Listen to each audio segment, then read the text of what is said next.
안녕하세요. 코흐 NFT의 하하123입니다. 오늘 소개할 프로젝트는 브로스키 NFT라는 프로젝트입니다.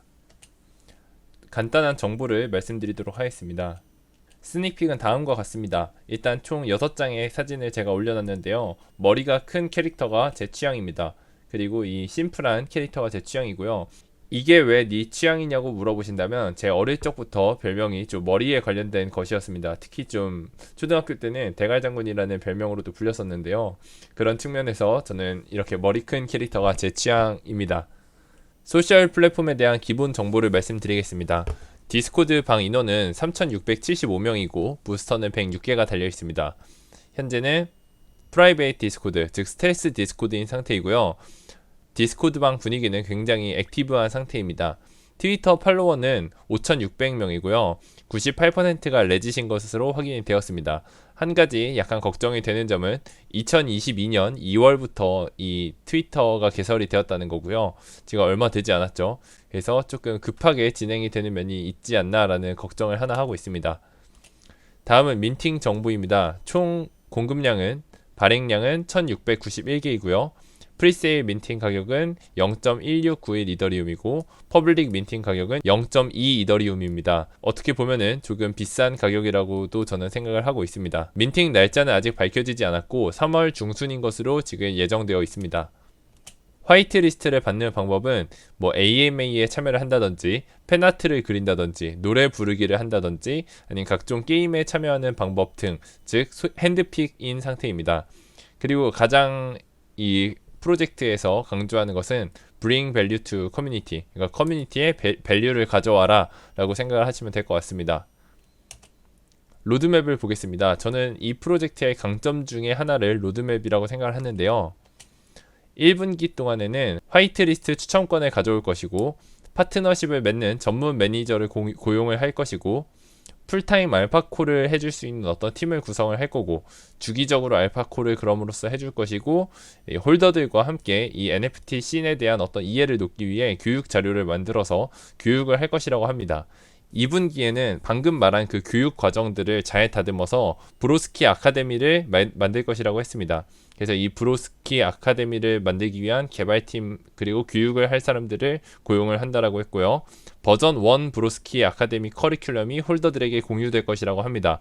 이것만 봤을 때는 1분기에 진행되는 어떤 세션들은 몇몇 사람들만 들을 수 있는 건 아닌가라는 생각도 하고 있고요. 그 다음에 브로스키 스콜라십 펀드 이즈 이니시에이티드, 그러니까 브로스키에서 자체적으로 장학금을 발행할 거라고 했어요. 어나운스먼트에 적혀 있는 걸 제가 가져왔어야 되는데 어나운스먼트에 뭐라고 적혀 있었냐면 네가 NFT를 하기 위해서 노트북이 필요해? 아니면 태블릿이 필요해? 그럼 우리가 지원을 해줄게 라고 이야기를 했습니다. 즉 브로스키의 이 커뮤니티에 있는 사람들에게 최대한 모든 혜택들, 모든 돈들을 이렇게 나눠줄 생각을 하고 있는 것 같아요. 그리고 브로스키 아카데미 뿐만이 아니라 브로스키 미디어를 만들 거라고도 해요. 그래서 이걸 위한 스태프도 고용을 할 거라고 하고요. 브로스키 웹코믹도 발간을 할 것이라고 합니다. 아마도 이거는 브랜드 확장을 위해서 그런 것일 것 같고요. 2분기에는 브로스키 제네시스 2를 시작한다고 합니다. 3분기는 이제 7월부터 9월 22일까지 할 거라고 하는데요. 브로스키 아카데미가 공식적으로 런칭이 될 거라고 합니다. 이거는 홀더들만 들을 수 있는 것인지 모르겠고요. 근데 이제 여기에 로드맵에 적혀 있는 것을 보면은 제네시스 1 홀더들은 공짜로 들을 수 있고 서브스크립션 수익을 공유를 한다고 하는 것을 보아서는 브로스키 아카데미는 누구나 참여할 수 있는 것으로 생각이 됩니다. 대신 구독료를 내야 될 것으로 보여요. 그렇기 때문에 그 구독료가 만약에 쌓이면 이것을 젠1 홀더들에게는 나눠줄 것이라고 했고요. 브로스키 미디어도 3분기에 런칭이 될 거고 브로스키 미디어에서 활약을 해줄 어떤 스태프 오디션도 볼 거고 고용을 할 거라고 이야기를 합니다. 4분기에는 브로스키 젠2를 3D로 런칭을 할 거라고 하고요. 제네시스 1 홀더들은 이 젠2 민팅 수익과 2차 마켓 수익을 분배한다라고 합니다. 그래서 브로스키 미디어도 이제 제대로 런칭이 될 거고 제네시스 2 홀더들은 이 브로스키 미디어까지 프로핏을 나눠 갖는다고 합니다.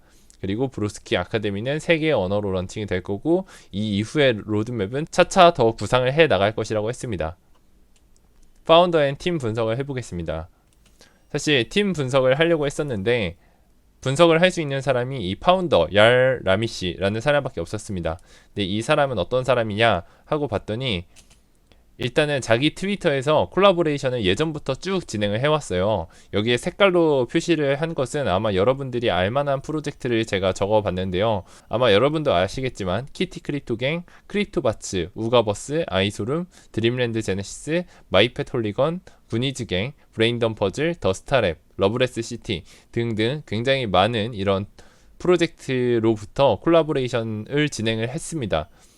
물론 지금 구니즈 갱 같은 경우는 결과론적으로는 좀 망한 프로젝트가 되어버렸지만 당시에 하입이 되게 많이 붙어 있었던 프로젝트라서 이런 곳에 어떤 화이트리스트를 받아오는 게 쉽지는 않았을 거라고 저는 생각을 하고요. 아이소룸, 우가버스, 뭐 크립토바츠, 키티 크립토갱 이것들은 다 되게 잘 나갔었고 혹은 잘 나가고 있는 프로젝트라서 이렇게 색칠을 했습니다. 이걸로 보아서는 파운더 분은 옛날부터 어떤 이 NFT 씬에 대한 이해가 높으신 것으로 저는 생각이 되고요. 그래서 이 사람이 어떤 사람인가 하고 봤더니 구독자 6만 1000명을 데리고 있는 어떤 유튜버이셨고 NFT를 전문적으로 소개를 하는 분이셨습니다. 이 프로젝트에 대한 제 개인적인 의견을 밝혀보겠습니다. 핵심은 브로스키 아카데미를 할 거고 브로스키 미디어를 런칭을 할 거고 이더리움 래프를 돌릴 거라고 했어요. 그리고 브로스키 장학금 프로그램도 할 거라고 했고 푸드 드라이브라고 적혀 있는데 이 증거 사진을 보면은 푸드 트럭 같이 생겼더라고요. 그래서 이 기부와 봉사에도 어떤 가치를 두려고 하는 것 같고요.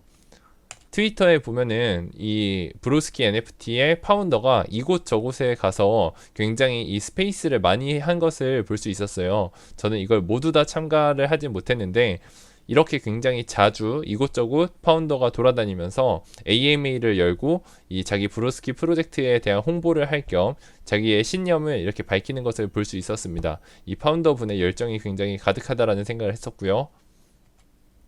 다음 사진은 아까 말했던 푸드 드라이브를 이미 진행을 한 경력이 있습니다. 이거는 증거 사진이고요. 이게 제 의견인데요. 일단 저렇게 표시를 따로 이렇게 해둔 부분은 어떤 거냐면 좀 파운더의 힘 그리고 팀의 힘을 밸류를 믿어야 된다라는 부분인데 브로스키 아카데미라는 것 자체가 아직 제대로 설립이 되지 않았고 거기에서 누가 어떤 NFT에 대한 교육을 할 것인지에 대한 것도 정해지지 않았잖아요. 그래서 브로스키 아카데미라는 게 잘 운영된다면 되게 좋은 곳이 될 수 있을 것 같아요. 하지만 그게 얼마나 잘 설립이 되고 커리큘럼이 잘 구성될 것인지에 대한 우리는 확신이 아직 없습니다. 그리고 화이트리스트를 얼마나 괜찮은 것을 받아올지도 지켜봐야 되고요. 알파콜도 해준다고 했는데 그 알파콜이 얼마나 괜찮을지도 지켜봐야 돼요. 이 세 가지 같은 경우는 파운더가 앞으로 지금부터 3월 중순 런칭 때까지 어떻게 이 사람이 우리 브로스키 NFT라는 것에 대한 밸류를 가지고 오려고 할지 노력을 하는 건지 지켜봐야 되는 부분이라고 생각하는 거고요. 스콜러십이랑 푸드트럭을 진행을 하는 것을 보면은 이 사회 환원을 하고 커뮤니티가 같이 성장을 하는 것을 추구한다고 볼 수 있어서 이 부분은 좀 긍정적으로 보였습니다. 말만 한 게 아니라 이미 민팅을 하기 전에도 사회 환원을 하는 모습을 하나 보여줬기 때문에 이 부분은 긍정적으로 생각을 하고 있고요. 로드맵을 보면 알겠지만 뭘 하더라도 자꾸 제네시스 1, 제네시스 2 홀더들한테 수익을 배분을 하겠다라고 이야기를 하고 있어요. 로드맵으로 꼬시려고 하는 건지 모르겠지만 로드맵만 봤을 때는 그냥 이 파운더 자체가 무조건 이 커뮤니티와 함께 성장을 해 나갈 거고 다 나눌 것이다 라고 이야기를 하는 것 같아요. 이제 디스코드 안에서 자꾸 팀을 꾸려서 팬아트 대회를 해라 아니면 노래를 불러라 이렇게 많은 이벤트를 요구를 해요. 화이트 리스트를 따려고만 하는 입장에서 보면은 되게 귀찮게 구는 거지만 정말 이 커뮤니티를 사랑하는 사람들이 봤을 때는 이렇게 같이 노래도 하고 같이 게임도 하고 하는 것이 어떤 하나의 문화가 될 수 있다라고 생각을 하고 있습니다. 그래서 이런 부분을 봤을 때 저는 이 디스코드방 인원이 되게 소수임에도 불구하고 끈끈하게 형성이 되고 있는 것 같아서 긍정적으로 지켜보고 있습니다. 저기 하늘색 부분은 AMA에서 여기 파운더가 했던 말인데 디스코드가 6,000명 정도 되는데 프로젝트에 관심을 두고 있는 사람들한테 트윗으로 슬로건 하나만 적어달라고 했더니 참가 인원이 20명밖에 안 되는 프로젝트들이 있었대요. 그런 걸 자기가 지켜보면서 우리 커뮤니티는 이렇게 만들지 말아야지라는 어떤 결심을 강하게 한 것 같아요. 그래서 커뮤니티를 끈끈하게 이렇게 형성을 하는 것에 집중을 하는 것으로 보입니다. 이제 부정적인 면 중에 하나는 이 파운더는 얼굴이 확실하게 공개가 되어 있고 6만 1000명의 구독자를 가지고 있고 지속적으로 유튜브를 해온 어떤 인플루언서이기 때문에 이 사람이 런을 할 것 같다는 생각은 하지 않아요. 하지만 이 사람이 아닌 개발자들은 얼마나 대단한 사람들일지에 대한 정보가 아직 없습니다.